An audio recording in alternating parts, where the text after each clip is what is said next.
Bienvenue à l'Auberge du Cœur, le podcast qui t'invite à l'intérieur. Bonjour à toutes et bonjour à tous. Eh bien aujourd'hui j'avais envie de vous parler un petit peu, après le précédent podcast sur la mère divine, donc le féminin sacré, d'un autre aspect, d'une autre polarité qui est plutôt ce qu'on pourrait appeler le masculin sacré. Je ne sais pas vraiment si le mot est juste, mais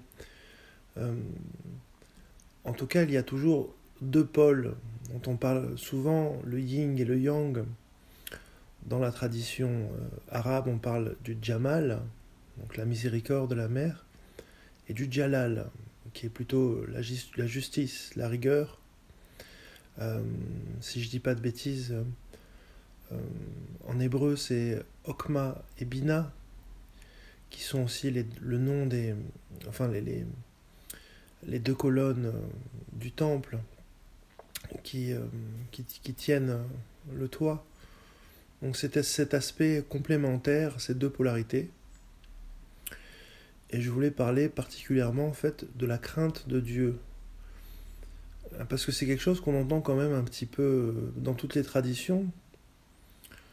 Donc il y a une réalité. Donc je trouvais intéressant de revoir un petit peu, de voir un peu ce qui vient, quoi, en méditant sur cette question-là.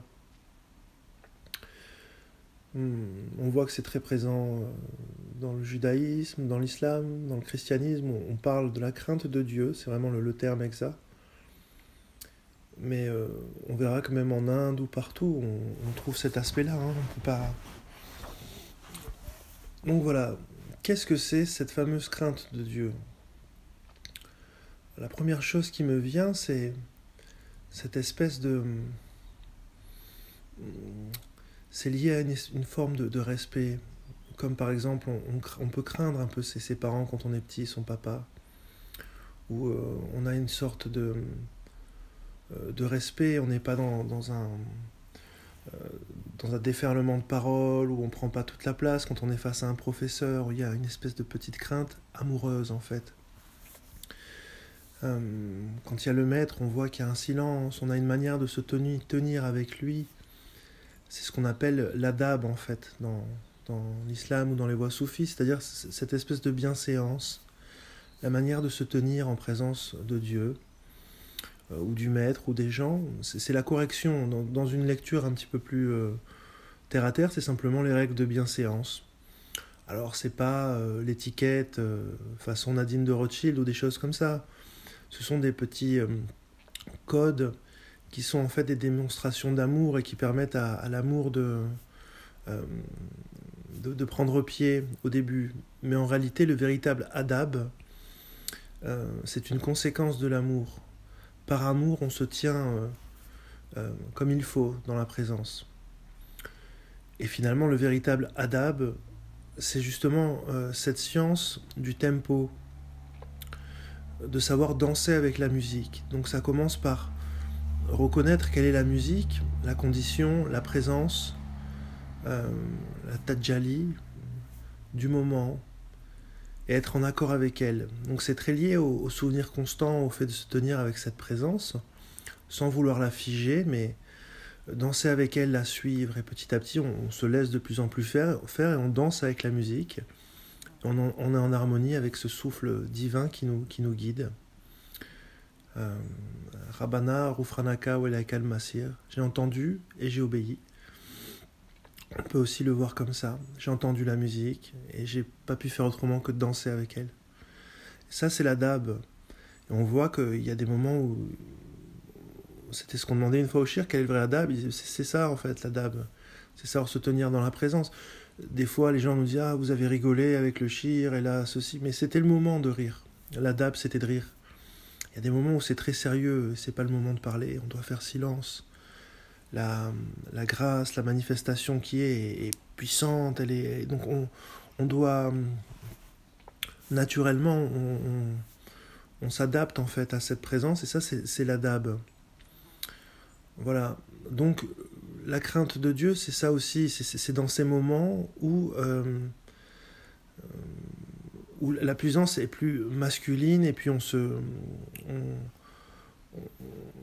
il y a cette force majestueuse où c'est aussi un de ses noms, il est le roi, on peut pas nier ça, et on s'incline devant le roi, on fait silence.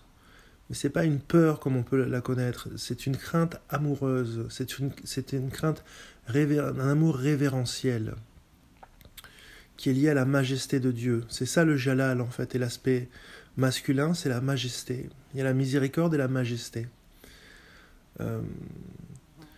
On peut parler aussi d'un vertige amoureux. C'est abyssal en fait, le Seigneur. C'est énorme. Imaginez-vous sur une barque, dans la nuit noire, en plein milieu de l'océan. Alors il y a peut-être des phosphores, des algues phosphorescentes, des petits poissons chanteurs. Il y a peut-être des aurores boréales et plein d'étoiles, et c'est magnifique. Mais c'est vertigineux, ça fait peur. Vous êtes seul au milieu de cette barque de l'océan, c'est tellement beau qu'il y a une crainte en fait, liée à cette manifestation de la beauté. Évidemment, même la majesté,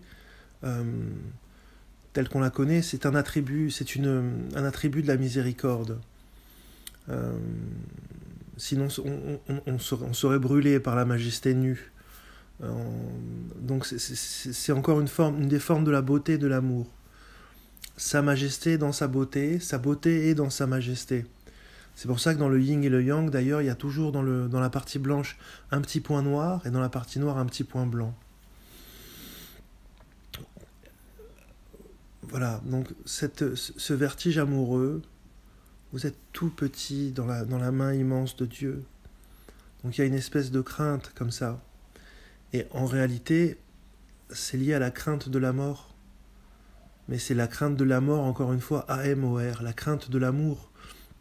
Puisqu'à un certain moment, pour qu'il se révèle, il est demandé de s'effacer. En tout cas, ce que cette image de l'ego, qui est une construction, disparaisse et que se révèle ce qui est.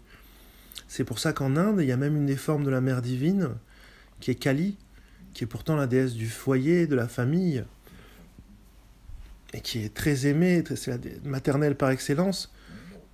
Mais elle a aussi un aspect terrible. Elle porte un collier de crâne, mais c'est ça en fait, c'est l'ego, c'est-à-dire que pour accéder vraiment à l'amour de Kali, c'est la mort du moi, du petit jeu qui est demandé, afin que le grand jeu surgisse des profondeurs. Donc c'est de l'amour tout ça, mais ça prend des formes inattendues. Et cet amour divin, il peut être violent aussi, donc c'est normal qu'il y ait cette idée de crainte. C'est pas un petit amour, c'est quelque chose qui pourrait nous tuer. Les lumières sont parfois aussi violentes pour nous, mais c'est pas qu'elles sont mauvaises, c'est que nous sommes tout petits et qu'on doit aller petit à petit vers cette lumière. Il s'agit quand même de la présence de Dieu, de sa lumière. Donc c'est là que justement le maître ou l'intermédiaire joue un rôle un petit peu de canalisateur de cette, et il la donne aux disciples ou aux cheminants à mesure qu'il peut la supporter, parce qu'on ne pourrait pas se retrouver tout d'un coup nu face à la présence divine, ce serait trop dur. Donc les médiateurs, les prophètes, les saints, en fait, nous transmettent cette grâce à mesure qu'on peut la supporter, qu'elle peut nous transformer, jusqu'à ce qu'on puisse s'unir avec. Donc il y a cet aspect-là de la crainte de Dieu, mais il ne s'agit pas de la peur qu'on pourra avoir face à un Dieu qui punit. On l'avait vu une fois, c'est notre propre conscience, c'est notre propre lumière qui nous juge. Plus cette lumière grandit, plus elle révèle en fait nos ombres, et c'est parfois douloureux, c'est en ça que c'est une punition. Et dans l'après-vie, c'est pareil, ce qu'on n'aura pas vu et purifié ici, en montant, il faudra bien purifier tout ça. Donc c'est on parle parfois de purgatoire. Pour pouvoir monter plus haut, il faudra le purifier. Autant commencer ici, à s'aligner. Parce que c'est ça où il peut y avoir une certaine violence, mais c'est cette propre lumière en relation avec les ombres. Voilà. Tout ça est toujours enveloppé d'amour. On voit tous les saints qui ont été dans des positions un petit peu de souffrance ou d'épreuve, ils se sont jamais tenus plus proches de l'amour de Dieu. Il y a une joie, c'est comme si les larmes de Dieu, des larmes de joie coulaient pendant cette souffrance, quand elle est acceptée. Donc c'est très paradoxal, et en réalité, on ne peut pas saisir tout ça. C'est de l'ordre du mystère. Il y a toujours du pressentiment. Et ici, on n'est pas dans des cours, on n'est pas dans des... Ce sont simplement des évocations poétiques qu'on fait dans l'auberge du cœur. Il n'y a rien à apprendre, il n'y a rien... c'est de la poésie, c'est de la causerie. Il n'y a rien à dire de la spiritualité. On entre dans le mystère, et puis... et ça se passe de mots. Donc tout ce qu'on peut en dire, c'est évocateur. Les mots pointent en direction d'eux. Mais ils ne sont pas des réalités en soi. Ils suggèrent, ils rebondissent, ils résonnent. C'est pour ça qu'il faut toujours se garder de conclure, des conclusions. C'est Flaubert qui disait ça. Il disait la pire des choses, c'est de conclure. Parce qu'on ferme les choses, et puis tout de suite, si on conclut sur une idée, on est en opposition avec l'idée de l'autre, et puis l'enfer c'est les autres, et moi j'ai raison, et je deviens un inquisiteur, et je veux convertir. Non, on peut laisser tout ça ouvert, en fait. Tous ces mots, en fait, sont simplement des petits concepts qui nous permettent de s'orienter, et puis un jour d'entrer dans ce mystère, et puis c'est juste beau, quoi. Mais il faut vraiment se garder des concepts fermés. Ce qui compte dans un système, c'est qu'il soit cohérent, fonctionnel. Et il nous amène vers quelque chose en soi, c'est jamais un but en soi, une fin en soi. C'est un chemin. Si on emprunte à un système religieux, un système de croyance, il faut le considérer pour ce qu'il est. Il est un chemin, il n'est pas une fin en soi. Et c'est pour ça que certains systèmes peuvent s'opposer, en apparence, mais ils conduisent au même endroit. Et ce qui compte, c'est pas de savoir si l'un est plus vrai que l'autre, c'est de savoir si la voie qu'on emprunte est cohérente et qu'elle peut nous permettre d'aller au but. Bon, c'était une petite digression, mais on est un petit peu amené à parler de la dualité, puisqu'on parle de ces deux polarités yin-yang, et on voit qu'ils ne peuvent pas vivre sans l'autre. Et en fait, ils sont l'un dans l'autre. Ça, c'est pareil, on les conceptualise. Donc on en fait deux principes séparés, mais c'est une danse, un amour qui se mélange. Tout ça est tissé de la même toile en réalité. Mais dès qu'on parle de quelque chose, on rentre dans le monde du langage, qui est forcément duel. Donc le monde de la pensée l'est aussi.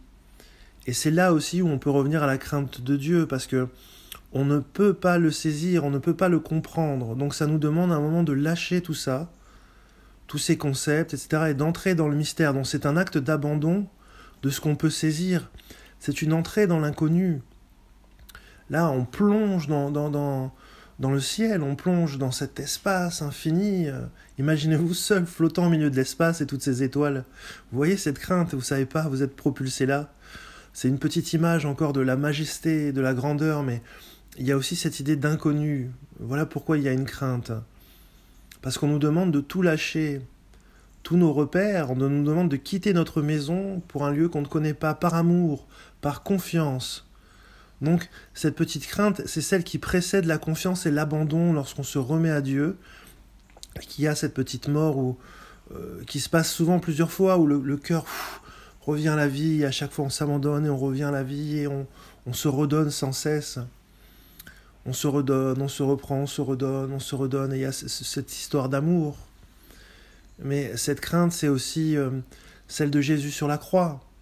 À l'agonie, il a accepté son destin, il sait qu'il va mourir pour le salut des autres. Mais il souffre. Et il y a un moment, son humanité est là, et il appelle son Père, « Père, pourquoi m'as-tu abandonné ?» Là, le Christ épouse vraiment notre humanité dans tout ce qu'elle est, et après à ce moment-là il lâche tout, il dit « Père, entre tes mains je me remets ». Et c'est ça cette crainte, c'est le moment où on va lâcher prise.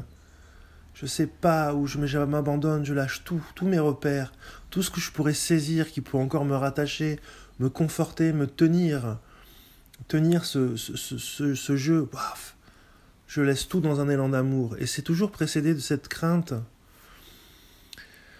C'est pour ça qu'on dit parfois aussi que le diable, c'est le gardien du seuil. C'est-à-dire qu'il se tient quand même à la porte du seuil. C'est la grande épreuve.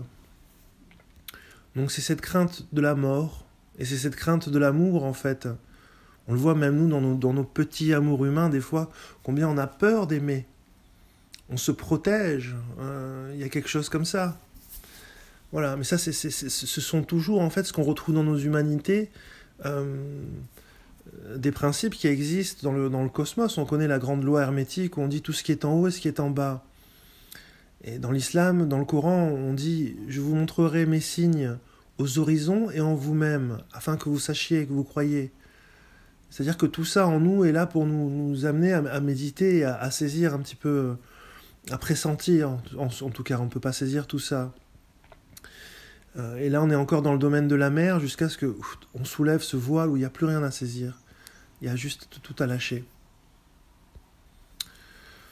Voilà, j'ai perdu un peu le fil, donc je suppose que c'est le moment pour moi de m'arrêter. Voilà, et je vous souhaite une très belle journée, et puis c'est une crainte dont il ne faut pas avoir peur, c'est l'amour. S'il y a bien quelqu'un qui nous veut du bien, c'est Dieu, mais parfois c'est un bien à l'opposé de ce qu'on pense être bien pour nous. On ne sait pas, lui, c'est mieux, voilà. Et ce qu'on pourrait juger comme des épreuves ou de la douleur, c'est parfois aussi des grâces qui prennent des formes inattendues. Tout est un flot continu de grâce, avec des parfums différents. Ce sont les attributs divins. En Inde, ils parleront des dieux. Dans l'islam, les attributs divins. Chez les Hébreux, c'est la Shem Shorash, aussi les attributs qui forment la face de Dieu, de l'homme universel, du Verbe. Donc toutes ces manifestations sont des formes de présence, en fait. Et on dit dans le Coran, à chaque instant, il y a une œuvre nouvelle. Donc chaque instant, il y a ces présences-là qui se renouvellent et qui sont différentes. Et qu'on ne peut saisir. À chaque fois, on veut retrouver un parfum. Et on est dans le passé, on n'est plus dans le présent. Et c'est lié à cette pratique dans le Sahaj Marg ou dans le soufisme du dhikr et du souvenir constant. On veut retrouver un état. On court après le passé à travers des parfums qu'on a goûtés, mais une fois qu'ils ont été goûtés, ils ne reviennent plus. On ne peut pas saisir la grâce. Dès qu'on veut la saisir, elle nous échappe des mains. Je ne sais pas si vous avez déjà essayé d'attraper un poisson avec les mains. Mais la grâce, c'est comme ça, on ne peut pas la saisir. On ne peut que s'y abandonner. Voilà, on peut nous se laisser saisir, je pense. Donc ces différents parfums, c'est ce qu'on peut appeler les attributs. C'est les rayons du soleil. C'est les anges. Certains pourront dire que c'est des anges. Il y a plein de manières de parler de tout ça. Mais ils sont effectivement régentés, selon la tradition, selon 2 couleurs, ou 3 plutôt. Le féminin sacré, le Jamal, la miséricorde, ou le Jalal, la justice, la majesté.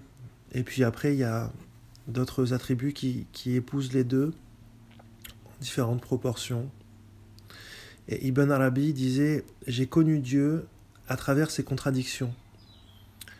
C'est très beau parce qu'effectivement, il y a des noms divins qui sont contradictoires en apparence, justement, le Jamal, le Jalal. Et on perd un petit peu pied, et c'est ça qui est demandé. C'est qu'effectivement, pourquoi il a connu Dieu à travers ses contradictions, c'est qu'à un moment, il a compris qu'on ne pouvait pas le saisir avec notre cerveau qui, quoi qu'on veuille, fonctionne comme ça, sur le mode duel. Et les nécessités du langage, dès qu'on veut expliquer, dès qu'on veut comprendre, c'est pour ça qu'il faut se garder de conclure. Et dès qu'on veut saisir, on n'y est plus. Voilà. Mais si on se dessaisit de nous-mêmes, qu'on s'abandonne en confiance dans les mains de Dieu, qu'on se laisse faire, alors lui nous amène à la vérité qui est lui-même. Mais c'est lui. Parce que si on cherche une chose précisément, on a des chances de la trouver. Et donc, c'est-à-dire qu'on sait ce qu'on cherche. Donc finalement, on fait des projections. Mais quand on ne sait plus, alors lui nous emmène là où il veut. Et c'est beaucoup mieux. C'est beaucoup mieux que là où on veut.